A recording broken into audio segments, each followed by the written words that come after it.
Hello, gorgeous people, and welcome to another TV Central one-on-one podcast. I'm Aaron Ryan. This is episode 27, 2023.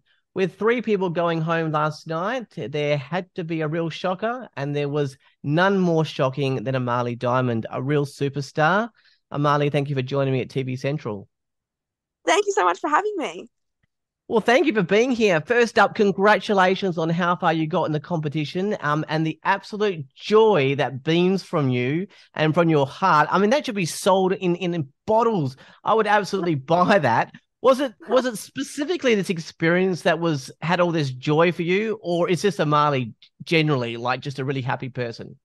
Well, I'm always definitely a very happy person, but this experience has been incredible and everything I could have asked for. And I learned so much and I had so much fun. So, of course, I was happy. Um, if you were going to sing a final song, what a song, Warrior. Like that's you. Did you Yeah. did you have that in the back of your mind that selecting this song may be the final song for you? Well, it's definitely a song that I'm very happy I went out on because it's an amazing song and a big ballad, which I really wanted to sing on the show. And I'm so glad I got to sing a big ballad. To show Australia what else I can do. I don't just do pop, I can do other things as well. And I was really happy that I was able to sing that song. Yeah. You seem to have soaked in every part of this process: wardrobe, performance, television, responding to Yeah. comments, judging, competing, obviously the vocal, even publicity. Was it a great learning experience? What did you learn the most? Oh, it was such an amazing learning experience because, I went from just being in school to doing all these amazing things and I learned so much and I had so much fun while learning and I can't wait to learn more. Yeah. So was there any parts that were, oh, geez, you really didn't know that, and that was like a more specific learning experience than something else? Well, it was my first time really performing with a live band, like a big live band, Yeah. um, in-ear monitors on a huge stage. Like it's definitely the biggest performance I've ever done. Like all of those were, my first timers for me. So I learned ways to communicate with the band. I learned about arrangement, changing music up to suit you. I learned the style that I like to sing. I love singing empowering, powerful songs. Yeah. And yeah, it was just a big learning experience for me in every way. You know that it was a massive compliment to you last night performing last. Shows that like this want to build. And yourself and Josh are two strong performers. And it was definitely sort of that 50-50 vibe. And was going to be a massive shock, whichever one of you went. Did you get that backhanded compliment, knowing that you're going to be standing there last with Josh? Yeah, yeah, I do understand that how it was it's a compliment knowing you were loved and that it was a shock when you went. It's good to know that people weren't necessarily expecting it. I know some people might have been, but yeah, it was and Josh is amazing too. He's such a sweet person. So to both be on the stage there was yeah, it was hard. I didn't know what was going to happen, but yeah.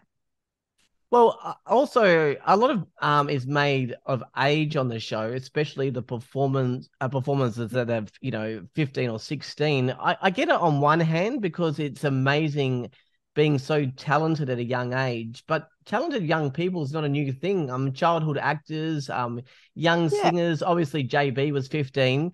What do you think about all of the age comments? I think that, if you're good enough, you're old enough. And I think that my age was actually an advantage because, I'm energetic and I was ready to learn. Um I think that it's just a good time to start my career. If you start early and you Yeah. it's time to, build a career. So I think that it's definitely an advantage my age and I know a lot of people were talking about it, but I don't know. I just thought it was an advantage, and it didn't really bother me. Last night, I think, really showed my age. Kyle said that he had contacts that were listening to you, someone that has represented Mustard. I have no idea who Mustard is. You know what? But I don't think I know who Mustard is either. I know who Calvin Harris is. I know who Calvin Harris is, but not Mustard. I was going to say, putting that aside, obviously you know who they are. Do- No, um, but do you believe you have some genuine potential contacts out there that want to talk to you? I really hope so. I don't think Kyle is the kind of person to lie. So Yeah. that he yeah, and Kyle's been so supportive and very Team Amali, which has been so cool. But I feel like I have a good feeling that I have some opportunities coming in the future. Megan said that she wants to record with you. Was that a television comment, or do you think you'll actually get a call? I have no idea, but if I got a call, that would be pretty amazing because I would love to record music with Megan. Look, we talked about you being so positive, but I do want to ask how you handle the negative comments. I'm not talking about constructive criticism, but some of the Yeah, more nasty stuff that's been aimed at, all of the top 12. yeah. It's kind of when you put yourself in the spotlight, you've just got to expect it, and it definitely can hurt if you give in and you read them and you believe them. But and especially my mum's been helping me to just don't read them and don't give in to them, and don't let Harry Connick Jr. He got to talk to me after, and he said, don't give them any sort of attention. Any people who are giving you negativity, I completely don't mind constructive criticism, but not just criticism. I don't need to listen to that, just straight criticism. So, yeah, you just got to be sure of yourself and not listen to those people who just want to bring you down. Yeah, I think it's easier for us at home because you know, when you think about negative comments, I mean, we just know, listen, the people that are making those comments are just sitting at home eating Maltesers and just jumping on their computer and making comments.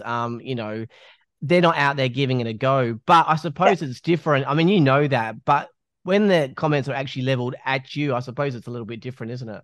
yeah, definitely. It definitely hits a sore spot, but um, you just got to remember that you don't want to give in to them and just don't let them win. So just believe in yourself.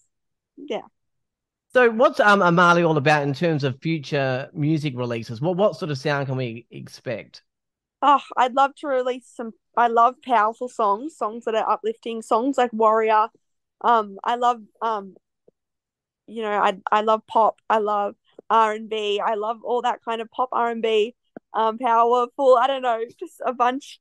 I'm still like figuring out my exact sound, but I'm looking forward to experimenting and recording songs and just getting creative finally because I went in a recording shoot. I've been in a recording studio like 2 or 3 times ever. So it's still new to me and I'm just excited to learn and release music hopefully. Well, that's great because at least you'll have executives out there or other musicians and stuff because you're happy sort of to be molded and you're thinking about different sounds and Yeah. all that kind of stuff. You are very open to stuff. So that should give you some great opportunities. Um, Look, I was speaking to all of the eliminated contestants, and I know everyone asks these questions, but I'm going to try. I did get the politician answer from Ben, but who do you think will win Australian Idol in terms of the public vote? But then also, who would you like to see Australian Idol? Uh, who the winner would be if they're two different people? Oh, I don't like this question. Oh no, nobody does. Yeah, I think they're all so deserving and they're all so amazing. I think in terms of the public vote, I think Royston has the biggest support system and he deserves it too. He's such a sweet person and an incredible singer. I think in terms of the public vote, Royston has a really big shot at winning. He's been safe every single week. Um, if you're ever in the audience, he has the biggest crowd of people there for him. Um, I would like to see either.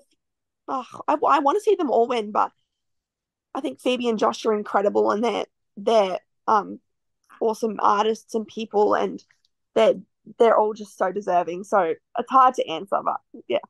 Yeah. All right, so you're going to be back for the grand final on Sunday. Can we expect a at least a group performance for the top 12? Hopefully we'll have to see. Surprise, surprise. Yeah. Um, so where can people follow you on the socials? My Instagram is amali.diamond. The diamond has no A, by the way. And TikTok is Amali Diamond 1. And hopefully when I release some songs, I can promote them on my social media and you guys can follow them. Absolutely.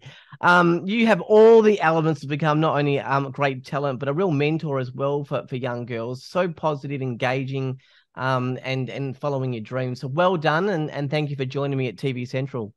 Thank you so much. I had an awesome time talking to you. Thank you. Amali Dimond there from the top 6 of Australian Idol. The grand final of Australian Idol is this Sunday, the 26th of March at 7 p.m. on 7 and 7 Plus.